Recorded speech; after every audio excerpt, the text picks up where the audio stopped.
તો ડાકોરમાં જય રણછોડના નાદ સાથે ભક્તોનું ઘોડાપૂર ઉમટી રહ્યું છે। મહેમદાબાદથી ડાકોર રોડ પર ભક્તોનો મેળાવડો જામ્યો છે। ડાકોરમાં પગપાળા જતા ભક્તો નાચતા ગાતા નજરે પડી રહ્યા છે। પગપાળા જતા ભક્તોમાં રણછોડ રાયજી સાથે હોળી રમવાનો પણ ઉત્સાહ દેખાઈ રહ્યો છે।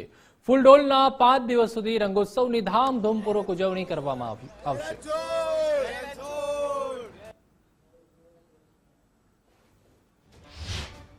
દર વર્ષે પગપાળા જઈએ છીએ જો અને સેવાનો લાભ બધે લઈએ છીએ। સારામાં સારો મહિમા છે અને પબ્લિક ઓછામાં ઓછી 5 થી 7 લાખ પબ્લિક છે। ડાકોરની અંદર તમારે લાઈનમાં બી દર્શન કરાવે છે અને બધી રીતે સારી રીતે દર્શન કરાવે છે।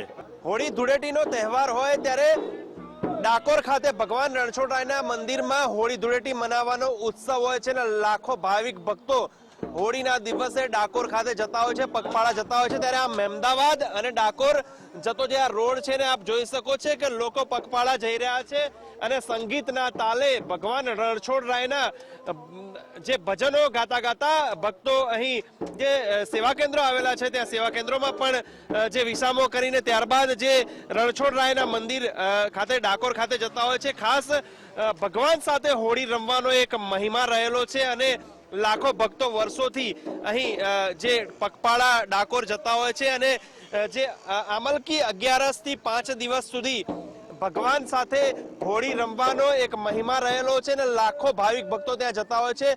ભગવાન ડાકોર ખાતે ત્યાંથી જે પાલકીમાં નીકળે છે અને નગરચર્યાએ દરેક ભક્તોને ગુલાલ છાંટીને હોળીનો ઉત્સવ ઉજવાય છે। ત્યારે ડાકોર ખાતે અત્યારે હાલ મહેમદાવાદ રોડ પરથી ભાવિક ભક્તો જે છે તે પગપાળા જઈ રહ્યા છે। સચિન કડિયા, ગુજરાત ફર્સ્ટ, અમદાવાદ।